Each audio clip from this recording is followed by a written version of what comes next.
I'm Corbett Wall with DV Auction, here with your feeder flash for Wednesday, February the 19th, brought to you in part by New Generation Supplements, makers of Smart Lick, which formulates and manufactures the only patented low moisture block called Flax Lick, which contains 15% fat derived from flaxseed and flaxseed oil, a source of ALA acid, which is an essential omega-3 fatty acid critical for hormone modulation, cell integrity, and recovery in breeding animals. So if you're looking at that, it's breeding season, guys. Check them out.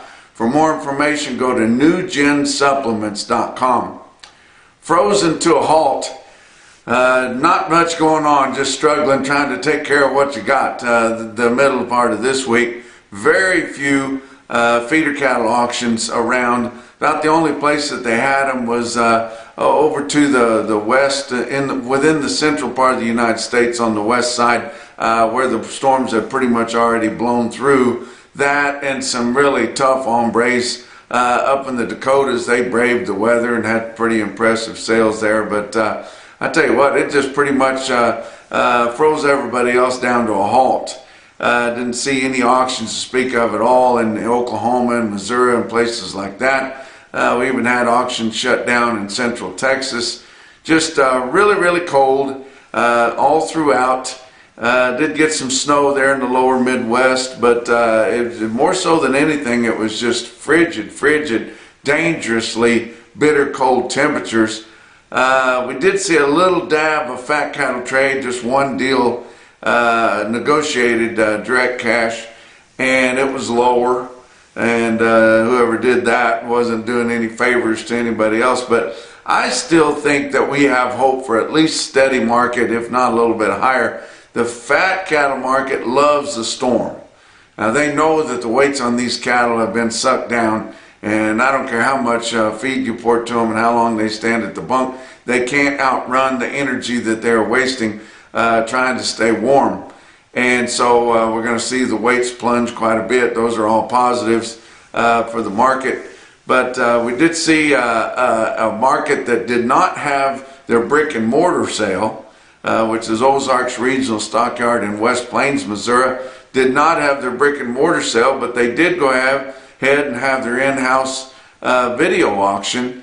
And it was pretty impressive in spots there. I want to point out to you the Tommy and David Haywood cattle there, and they're from Grenada, Mississippi. They were at the talk that I gave there a few weeks ago in Oxford, Mississippi, and they're good customers there. Steve Anderson, who pretty much puts that whole in-house video together there for West Plains. But they sold 280 steers with a 745-pound base weight, and they were home raised there. They come on Monday, and they bring 284 down in Mississippi right off the farm, guys. I thought that was a pretty impressive sale there. We continue to see the Doge department. I'm not sure if that's a real department, but Elon Musk and his helpers there continuing to look through every nook and cranny and agency and under the rug and everywhere, looking for a waste and fraud of government dollars, of your tax dollars. Supposedly they are into USDA now, and even looking at the checkoff programs, which many of us have thought there's been a big waste of those producer dollars in the past. But if you think about it, I would be surprised if he would find a whole lot there. The things that bother us the most about how that money is spent is not going to stick out to those auditors, I wouldn't think. But you never know. There might be something a whole lot more worse than what we think going on with all those checkoff dollars there. But it was kind of interesting that they are looking at that, not just on beef or cattle, on all the commodities that have checkoff programs. But the Cattle on Feed report is going to come out here on Friday, and we've got some estimates there. February 1st inventories on feed of 99.3, which is some less than a year ago, but not as much as we would think without any Mexican cattle coming in, and just kind of hard to get cattle placed. your placements for January at 103.7. Now, we did move a lot of cattle in January. That's before the market broke, and we could all kind of feel it starting to top out. So a lot of people were selling cattle. We were selling cattle way ahead. In fact, as these cattle auctions were shut down here this week, I asked several of the sale barns if they were going to get behind now. Most of them said, "Oh, hell no. We've been selling March cattle here the last couple of weeks, so no, we're still running way ahead." But marketings for January, they've got the average of the analyst guess at 102.1.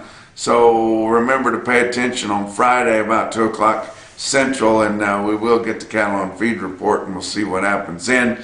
Sale that I want you guys to remember that's coming up here pretty quick is the Buck Ridge Cattle Company Angus production sale. It's going to be Monday, March the 3rd at 2 o'clock p.m. Seymour, Missouri.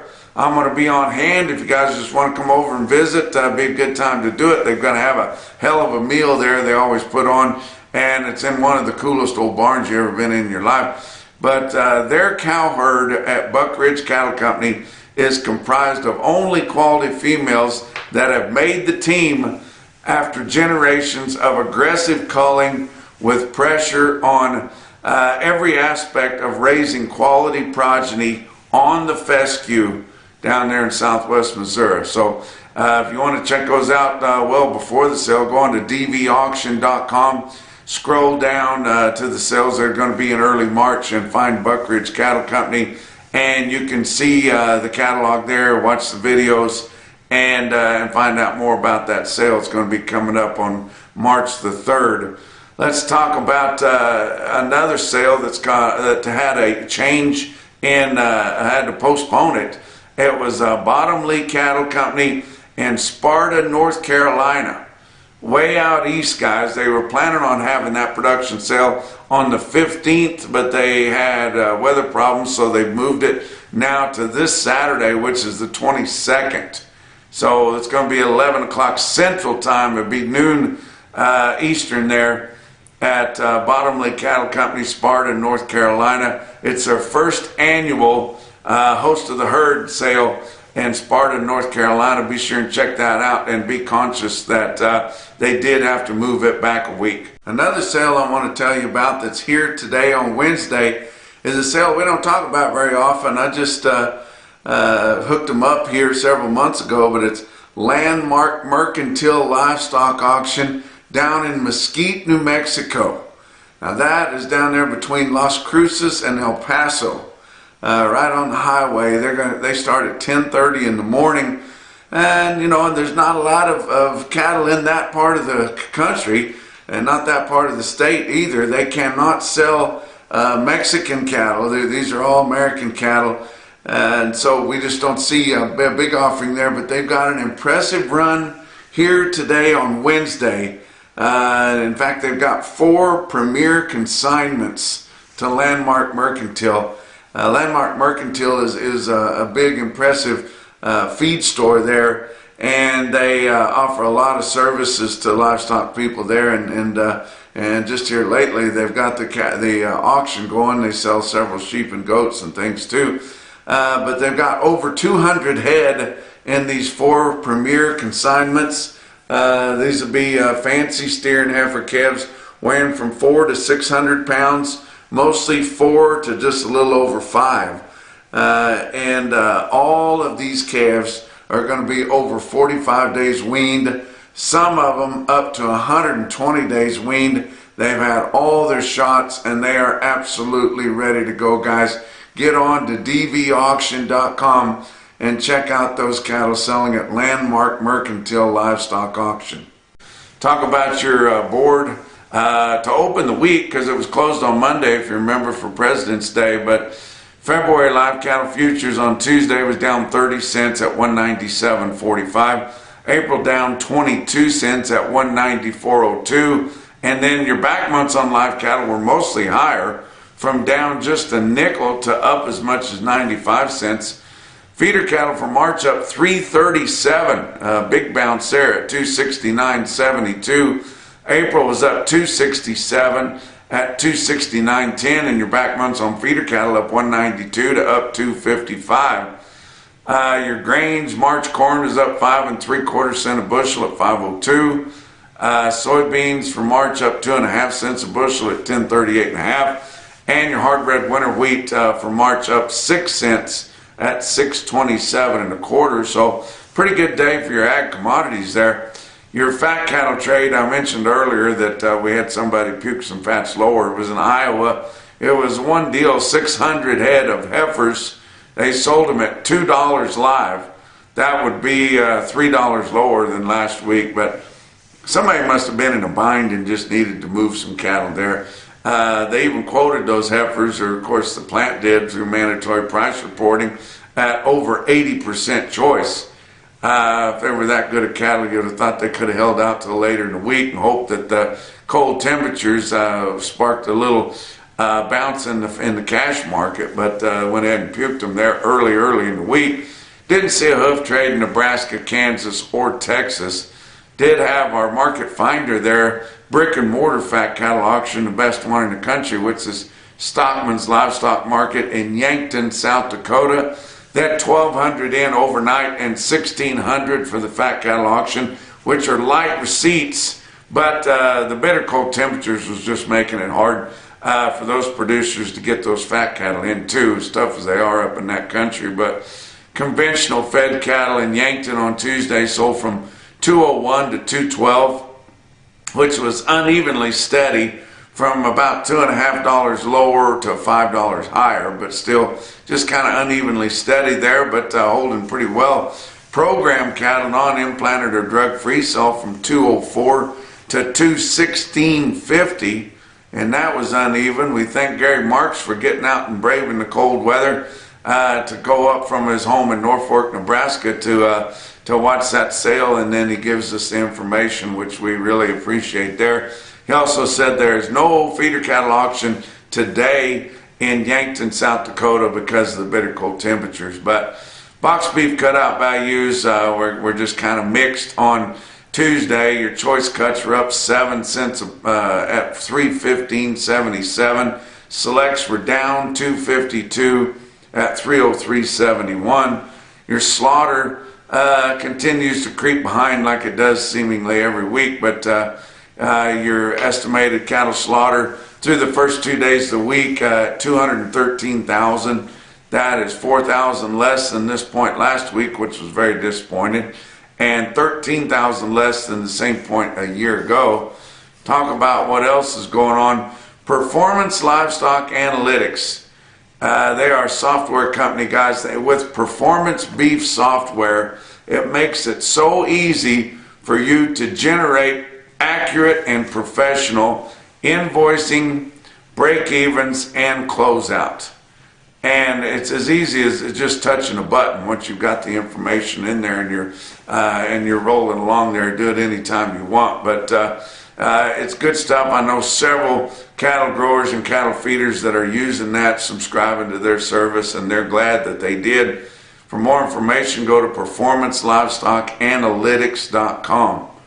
Let's talk about your feeder cattle market, brought to you in part by Specialty Risk Insurance, working to ensure your livelihood, guys, there. Let's talk about your RTI at the end of the day on Tuesday after the few sales that you had were closed. It was sitting at 279.89, which was up 202. So the few sales that we had sold really well, and they were kind of premium type sales.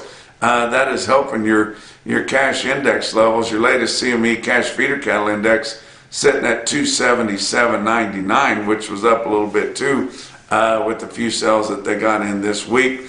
I want to tell you about a sale that we're going to have be probably the most impressive sale that we have here on Wednesday, and it's in Creston, Iowa, at Creston Livestock Market.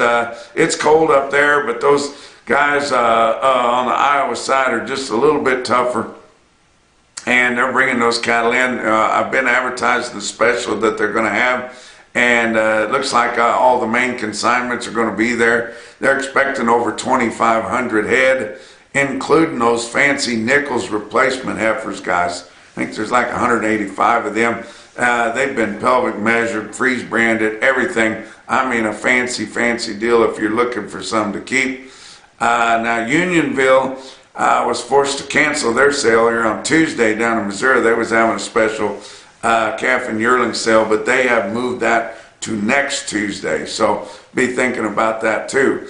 Talk about a big sale that happened, which there wasn't very many, that happened on Tuesday, was Kimball Livestock Exchange in Kimball, South Dakota. They had 3,000 head up there, and I'm sure it was awful cold, but they just braved through it.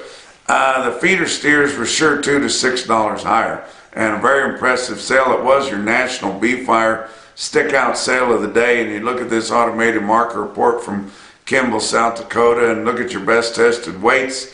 218 head of 6-weight steers averaged 671 at 315.59 on the weighted average. 560 head of 7-weight steers averaged 761 at 297.01.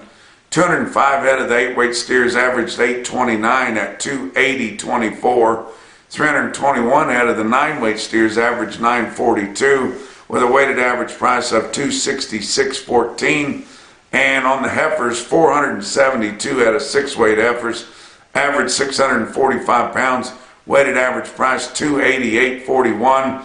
And 608 head of 7-weight heifers, Kimball, South Dakota, average 738 pounds, average price 270.61. Some individual quotes from all around. Like I said, there wasn't very many sales, but Miles City Livestock Commission in Miles City, Montana, sold 67 steers. They weighed 719 and bring 305. Another Montana sale, Montana Livestock Auction in Ramsey, Montana, sold 54 steers, weighed 602 at 337.50. On the east side of Colorado, Winter Livestock in La Junta, Colorado, they sell 87 steer calves, weighed 561 at 348 with the ground frozen. I thought that was pretty good. But the most impressive quote that I saw anywhere on Tuesday, in your Macrocin No BS top quote for the day, indeed come out of Kimball Livestock Exchange, Kimball, South Dakota. It was 60 steers, weighed 823 and bring 286.50. And that's your feeder flash for Wednesday.